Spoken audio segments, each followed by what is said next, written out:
I ran for 10 years. Not with my legs, with my mind. I ran from difficult conversations. I ran from uncomfortable emotions.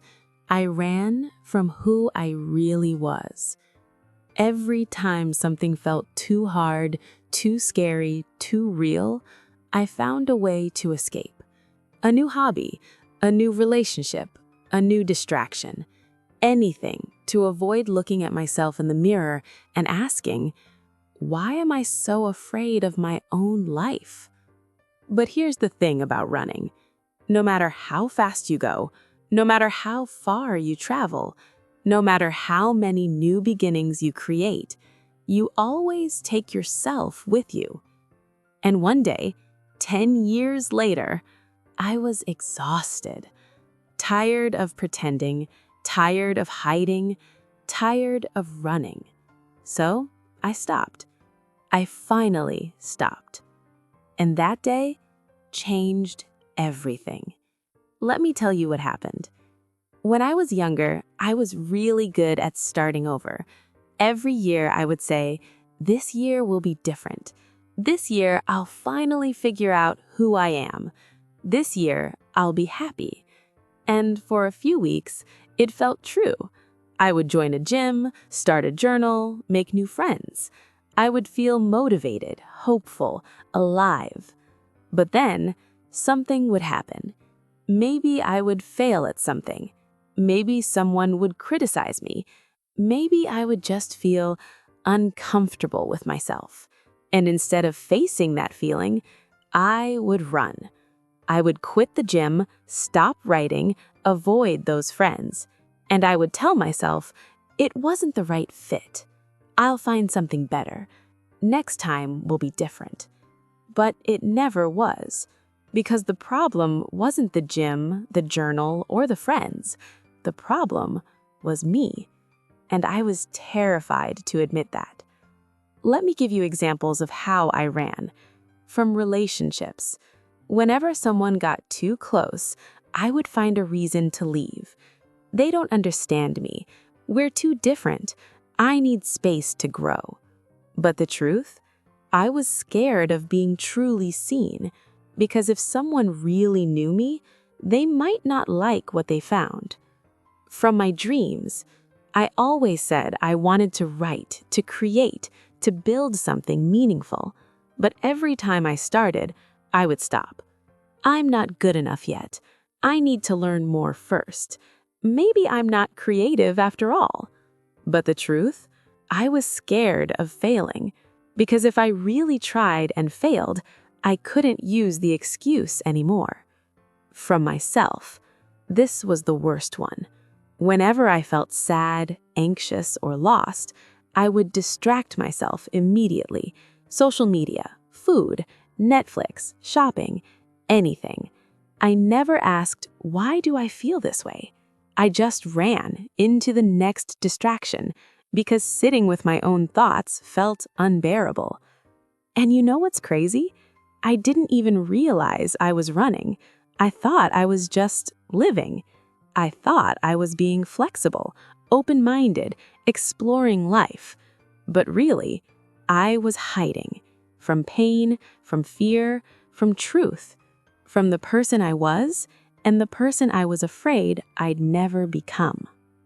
It was a Sunday afternoon. Nothing dramatic happened that day. No crisis, no tragedy, no big event. I was just sitting on my couch, scrolling through my phone, looking at pictures of my life from the past 10 years. And I noticed something strange. In every photo, I looked different. Different hair, different style, different interests, different friends. It was like looking at 10 different people. And I thought, who am I, really? I couldn't answer, because I had spent so long running, changing, escaping, that I didn't know who I was underneath it all. I had become a collection of masks, a person who adapted to every situation, but never truly belonged anywhere, including in my own skin. I put down my phone, and for the first time in 10 years, I sat in complete silence. No music, no TV, no distractions. Just me and my thoughts. And you know what happened? I cried. Not because something bad happened, but because I finally felt how tired I was. Tired of pretending to be okay when I wasn't. Tired of starting over every time things got difficult. Tired of running from the one person I could never escape, myself. I remember looking in the mirror that evening, really looking, not checking my hair or my clothes, but looking into my own eyes. And I asked myself the hardest question I'd ever asked. What are you running from? At first, I wanted to look away, to grab my phone, to find a distraction, but I didn't. I stood there, and slowly, the answers came. I'm running from my fear of not being enough. I'm running from the pain of past mistakes. I'm running from the responsibility of making real choices. I'm running from loneliness, even though I create it by leaving everyone. I'm running from myself because I'm afraid of who I might find. Those words hurt, but they were true. And for the first time, I didn't run from the truth. I stayed. That night, I made a decision, not a dramatic one, not, I'm going to change my entire life tomorrow, but a quiet, honest one. I'm going to stop running. I didn't know what that meant exactly. I didn't have a plan, but I knew one thing. Whatever I was feeling, I would feel it. Whatever was difficult, I would face it. Whatever was uncomfortable, I would sit with it. No more escaping, no more starting over, no more running. And here's what I learned. Stopping doesn't mean you suddenly have all the answers. It just means you stop avoiding the questions. So I started small. I stopped running from my emotions. When I felt anxious, instead of scrolling my phone, I would sit down, close my eyes, and ask, why am I feeling this way? Sometimes there was no clear answer, but just acknowledging the feeling made it lighter. I stopped running from difficult conversations. Instead of avoiding people who challenged me, I would listen, even when it was uncomfortable, even when I didn't like what I heard, because running from feedback meant running from growth. I stopped running from commitment. I chose one thing and stuck with it. Learning English. I didn't switch methods every week. I didn't quit when it got hard. I showed up every day, even when progress felt slow, because I finally understood you can't build anything meaningful if you keep running away. I stopped running from myself. This was the hardest part. I started spending time alone, not distracting myself, just being, walking without music, sitting without my phone, thinking without judgment, getting to know myself, the real me, not the version I showed the world, not the version I wished I was, but the messy, imperfect, real person underneath it all. And you know what I discovered?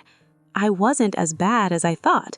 I was just human, scared sometimes, uncertain sometimes, flawed sometimes, but also brave, kind, trying.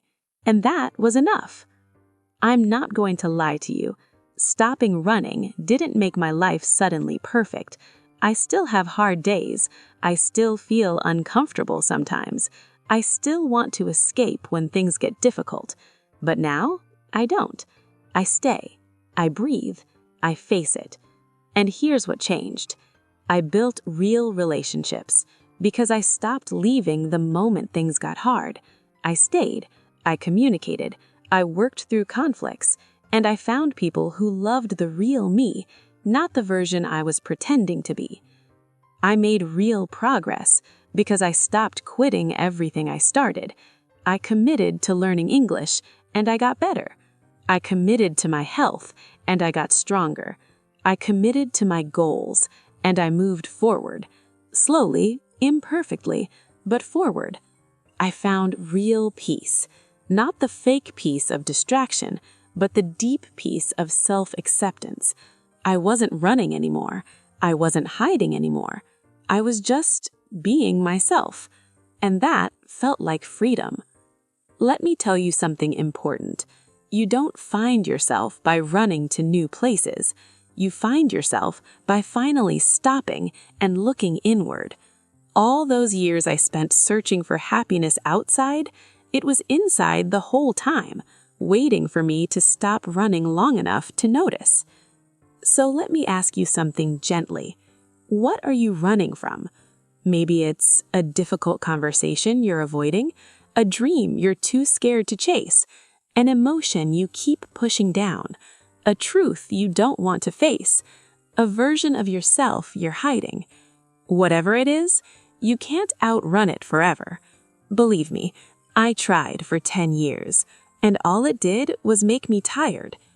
Here's my invitation to you.